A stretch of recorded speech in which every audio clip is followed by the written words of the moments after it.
Vaishnavi, give me the names of all the lead वाले बच्चों को बैनर लाओ।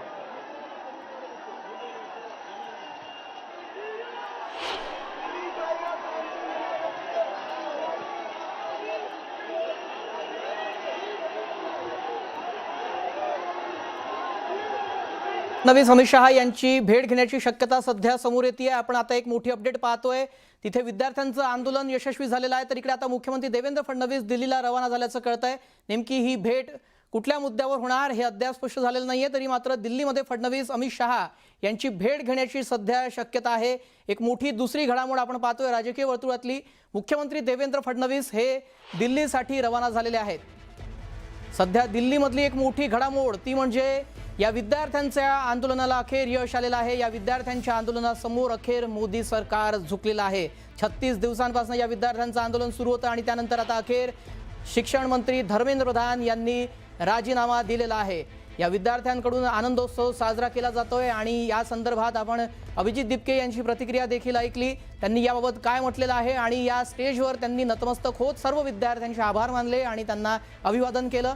आता सध्या दुसरी मोठी घडामोड ती म्हणजे देवेंद्र फडणवीस हे दिल्लीला रवाना झालेले आहेत। नेमकी अमित शहा यांच्यासोबत कुठल्या मुद्द्यावर भेट होणार हे अद्याप कळलेलं नाहीये।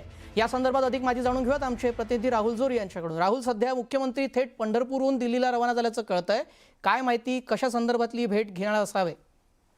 खरं तर ज्या पद्धतीनं मागच्या महिन्याभरापासून दिल्लीतल्या जंतर मंतर परिसरामध्ये एक जोरदार आंदोलन सुरू होतं आणि या पार्श्वभूमीवर आंदोलनाचा शेवटचा टप्पा अर्थात धर्मेंद्र प्रधान यांचा झालेला राजीनामा हा मोदी सरकारच्या इतिहासात 12 वर्षात पहिल्यांदा झालेला एक सेटबॅक म्हणावं लागेल किंवा एक मोठी राजीनामा जो आहे तो त्याला म्हणावं लागेल। आणि याच दरम्यान महाराष्ट्राचे मुख्यमंत्री देवेंद्र फडणवीस यांची ही दिल्ली वारी नक्कीच तितकी देखील महत्वाची चर्चा त्या निमित्तानं घडू शकते। एकंदरीत बघितलं तर आज आषाढी निमित्त मुख्यमंत्री देवेंद्र फडणवीस हे आषाढी पूजेसाठी शासकीय महापूजेसाठी पंढरपुरात होते।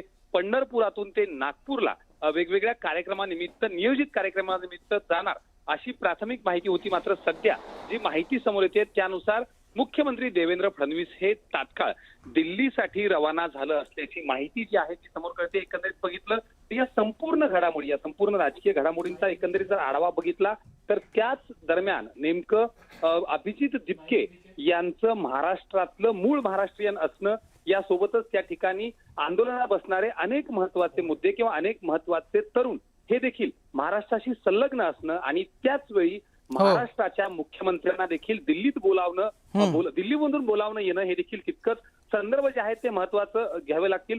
सर्वात महत्वाचं म्हणजे ज्यावेळी केंद्राला महाराष्ट्रातल्या एखाद्याच्या नेत्याची गरज पडते त्यावेळी मग ते सध्या आपण पाहतोय या संदर्भातली पुढची अपडेट येईलच। मात्र सध्या ज्या काही घडामोडी घडलेल्या त्यावर एक नजर टाकूयात आपण। उद्धव ठाकरे हे दुपारी 4 वाजता पत्रकार परिषद घेणार आहेत। उद्धव ठाकरे यांची 4 वाजता आज पत्रकार परिषद आहे। उद्या त्यांचं आंदोलन नियोजित आहे। आता या आंदोलनाबाबत, मोर्चाबाबत काय भूमिका ठाकरे घेतात पाहावं लागेल। धर्मेंद्र प्रधान यांच्या राजीनाम्याच्या मागणीसाठीच हे आंदोलन होणं अपेक्षित होतं। उद्या मोर्चा निघणार होता, ठाकरे बंधू एकत्र हा मोर्चा काढणार होते। आता उद्धव ठाकरे 4 वाजता पत्रकार परिषद घेणार आहेत।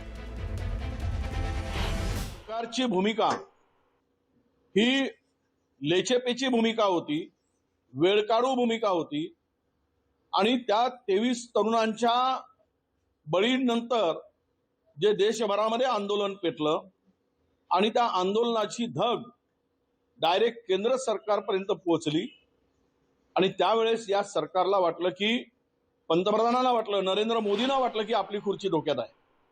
तोपर्यंत यांना अंदाज नव्हता आम्ही आमच्याकडे असलेल्या सत्तेच्या बळावर कुणालाही झुकवू शकू, कोणतंही आंदोलन मोडीत काढून टाकू, कोणतंही आंदोलन चिरडून टाकू, या आविर्भावात आणि मस्तीमध्ये केंद्र सरकार होतं।